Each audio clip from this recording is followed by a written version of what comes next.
have come to Denmark in the middle of winter to look at a boat. Freezing cold, as you can tell. There's snow everywhere. It's a little snow flurry right now, but the boats hopefully be worth it. Beautiful little area here. I'm heading off to Aarhus. Aarhus? I don't know how you say it, but I think it's called Aarhus. But looking forward to it. The boat I'm going to go see is called a Finrose 45-foot Pilothouse. Built a long time ago, but they're built like tanks. And supposedly really good build quality. I like the interior, at least from the pictures. You never know until you get out there, but looking forward to that. It's a long drive in the snow for a tropical man like me. I'm not used to that. And I'm not used to this frickin' cold either. So that'll be interesting. Stand by. There are a lot of criteria I have for my boats, but one of the main ones is having a skeg hung rudder at the very aft end of the boat, along with a crash bulkhead. I had a French boat called an Amel for 25 years and took a 15-year voyage on that. And that also had an aperture for the propeller shaft that went into a skeg hung rudder, which was a very good design. But here's the cockpit. It's very nice. So very similar to a Naughty Cat style. That's for the mizzen mast. It goes here. So you have dual backstays. And then this is the main sheet, of course, for the mainsail. And then this, got tons of stowage all over this boat. This hefty, big strong glass. So nice. Put a cover over here. That would be very, very cozy. A table goes here. Old winches.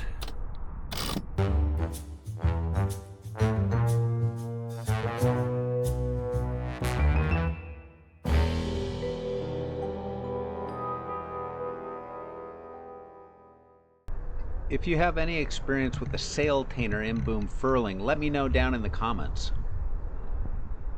One thing I did want to see is this. So it's got a cover here for that, which has seen the better days. Let's take a look up here. Okay, so it's an external mast track. That the mast itself does not have a track built into the mast.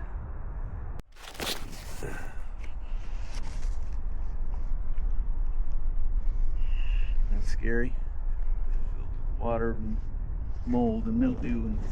A sail tainer in boom furler, which I really don't know about. So I'm going to ask around, do some research, see if that's something that can stay or needs to be retrofit. I don't know. It could take a retrofit. I know on big boats it can be a labor-intensive process, properly putting that sail cleanly into the boom. So it's key to have the right angle on the boom itself as you're rolling the sail. So I'll see how he's done it. Unfortunately, the owner is kind of an old gentleman, and so I don't want to make him walk around too much on deck.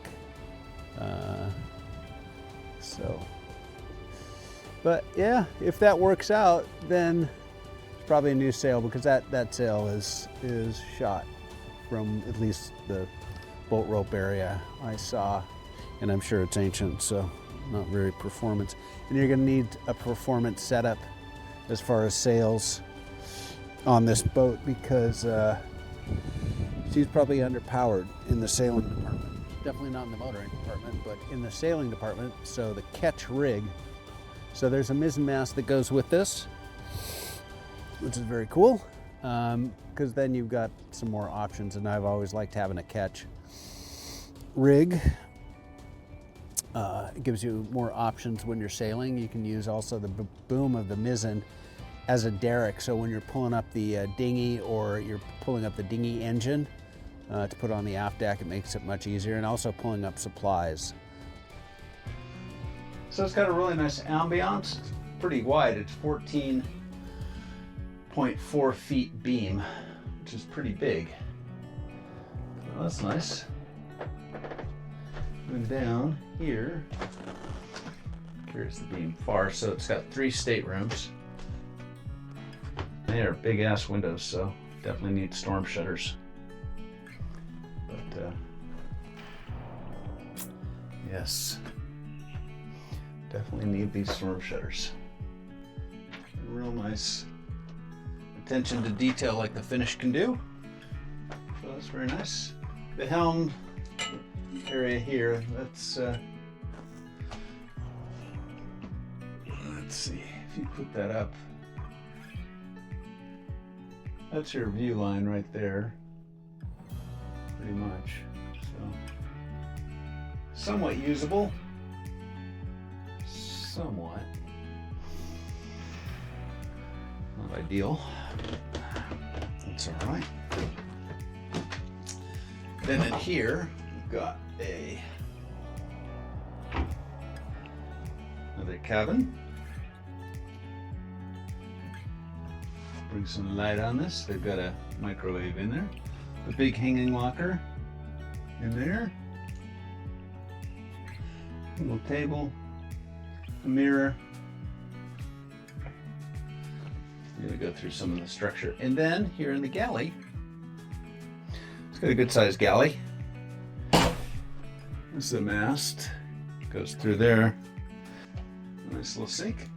And of course, I like this feature. So when you wash the dishes, and you put the dishes in there, it drains straight into the sink. So that bottom is open on either side. And yeah, it's very smart. And then it's got its own custom cutlery or crockery that came with the boat.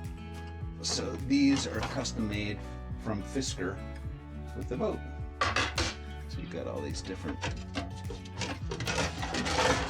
little plates. Kind of cute. I don't really like eating off of plastic, but it's got coffee mugs. So your little coffee mug goes right there, fits in. So we got that, which is nice. It's got, you know, it's all custom crockery built by the boatyard.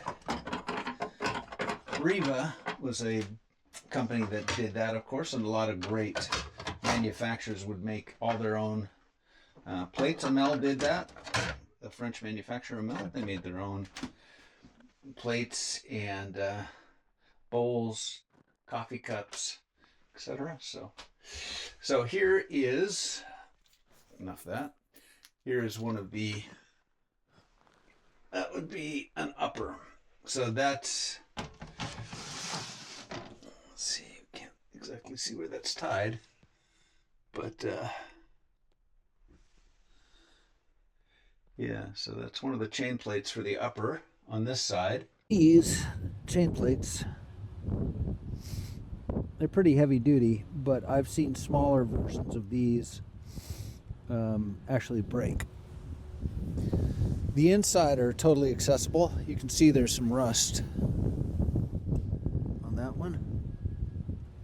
And that, of course, is the upper. So that's got the most pressure on it. I don't really see signs of it leaking, but you never know. Let's see. I'm sure it's good quality stainless. So we move forward. We've got the forward cabin, but before that, we've got this bathroom, which is very large. It's a good sized bathroom for the forward cabin. Yeah. Nice. It's got a Blake's toilet, an old Blake's toilet. They were very good back in the day. It's about 40 years old, I'm sure. But so this is going into the forward cabin. This really needs, everything needs thorough detailing and cleaning. So, got windows. This is a hatch up here, letting air in. Things are very cold air. Oh look, this is a custom fixture. That's a custom. Oh, look how cool that is. That's also made by the yard. So I'm not sure what fill that is. We'll check on the deck. Maybe water fill. Let's take a look at what's going on here. Oh, it could be pump out. That's probably a pump out. You know, back in the day, this boat was a really high-end luxury yacht. When it was built, this was a very high-quality luxury yacht. They put a lot of man-hours in this. So it looks like these things are set up for pipe berths. And there's the pipe berth right up there, yeah. Okay. That open? Yeah, that opens. And there's a propane lockers probably forward. There's a propane shutoff valve there. And then back here, not much. So yeah, there you go. Yeah, this is a little climb out. I guess somehow you're supposed to climb out of that hatch from here. Okay. Look. Engine's in really good condition. I checked that out yesterday. It's been taken out. New injectors, had a full comprehensive service. So this is the aft cabin. Aft cabin's very nice, very big. So I've got a good amount of headroom in here, which is good. These are the tie rods for the backstays or the main mast. So cubbies everywhere. So these are those tie rods, and they tie into one of these big stringers that runs across the boat. So that's tied in there. I can't really take this apart to look at it, can I? Without getting in trouble. Let's see. I want to see how that's done.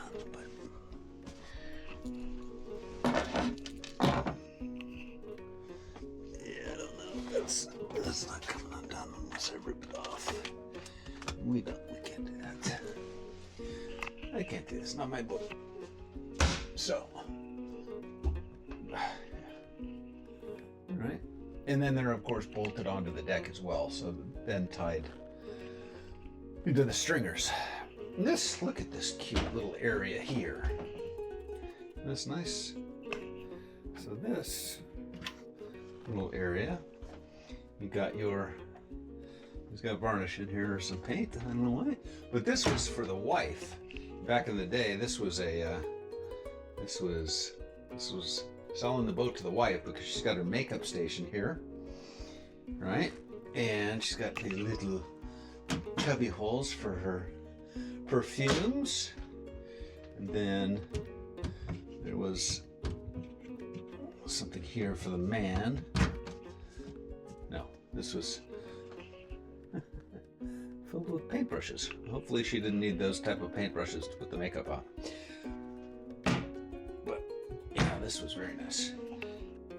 So, in the bathroom here, in the master bathroom, can't really stand up in there, but you can sit and then bring that over and put a curtain there. But here are some of the through hulls. So, the through hull bodies themselves don't look that corroded. Well, this kind of looks corroded, but the handle. That can be cleaned up. But here, that doesn't look good. They obviously bogged that for some reason. It was leaking. So that's no bueno. That one, the smaller one, looks fine, but only single hose clamps, as you can see on here. So these are below the water line. They need 2 hose clamps and the right kind. Those aren't the proper ones to begin with. That is a proper one down there. It doesn't have those openings for the screw, and they should be 3/16 stainless steel. So you need 2 on each one of those hoses for any seacock below the water line, and they are not. These hoses are not the correct type of hose to use below the water line. So that's something. We'll go around, look at all the through hulls, check those out. But now I'm going to start going from the forward bulkhead. That's interesting. So since the boat is in snow, it's been minus 12 the other day. Freezing cold here in Denmark. These doors are swelling, as I believe, or they've misaligned on their hinges. Let's see. This type that's wide. So not quite closing, so that's something we can deal with. But yeah, the wood's expanding. So, sunny today, which is really nice. It was freezing yesterday on the boat. So, I'm going to start at the forward bulkhead and see what I can see as far as tabbing. Checked number 1, number 2 bulkhead. Guys paddling around. This was all snow yesterday, and the sun is out. This is beautiful. So anyway, we did bulkhead number 1, bulkhead number 2, took a look at that, and then I had already pulled up these floorboards around the mast base. The mast base has a steel member that's rusted, so the plate, the beam of the mast base, maybe I'll open it up again. This is the mast base right down there. And the thing about a keel step mast like this, so there's a beam, right? This is the beam, that's the top of the beam.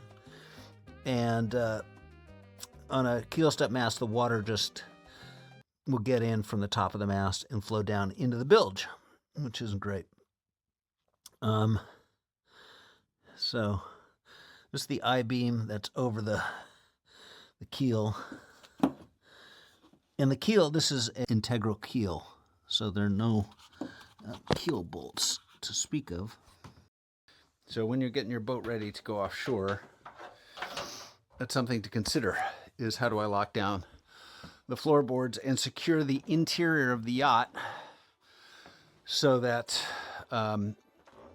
nothing goes adrift, right? And so I'm sure you've been on people's boats where there's TVs and all sorts of stuff laying around the various counter areas and shelves on a boat. And when a boat gets knocked down, everything goes to the other side of the boat. This hatch for the engine, that's got to weigh, I don't know, 70 pounds. If that thing came adrift in a knockdown, and it's not locked down, it's set in there, like on most boats. That thing goes flying, hits anybody inside a cabin during an unexpected knockdown, or worse, that would be tragic. Someone would get severely injured, if not killed. So important to be able to lock down and truly secure the interior of a boat. So we've got 1, 2, 3, I think 4 hatches just in this space here, and that's a bit heavy, cumbersome. But sure is a nice engine, though. Look at that. It's 110 horsepower Perkins. And it's just been out of the boat and fully serviced. So she is in, looks like, an excellent condition. All in all, the boat is in surprisingly good condition for her age. Hasn't been used much. I don't think she's ever been offshore. She's never crossed an ocean, probably because of these big ass windows. But with some big storm shutters, with multiple securing points around there, that'd be all right. You can sort that out. Yeah, she's in really good condition. And back in the day, as I was saying, these boats were super high end. They were for the wealthy guy who wanted to take a world cruise with his family. So you got 3 separate bedrooms and 2 showers, big galley, inside steering position, little movable chart table in there. And yeah, back in the day, this was definite luxury. Built in Finland, same place swans are built, and they do things with quality. So really well thought out, a lot of intricate little details on the boat. So yeah, I like it. And she's still in great condition because she really hasn't been thrashed around the oceans, and pretty much stock. Everything on the boat is how she came, 40 years ago. But I like it. She could be turned into a really cool liveaboard cruising yacht.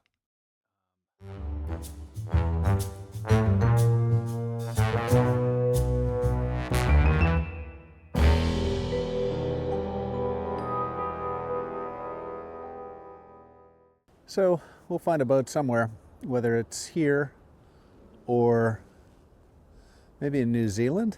I'm going to have a look in New Zealand. It's been a great experience here in Denmark. Freezing cold, everything's covered in frost. It would be a great experience regardless, being able to travel here in Northern Europe, because it would be a cultural experience that would be fantastic. So we'll see. Anyway, stay tuned. Thank you so much for watching. I really appreciate this, and hopefully you enjoyed it.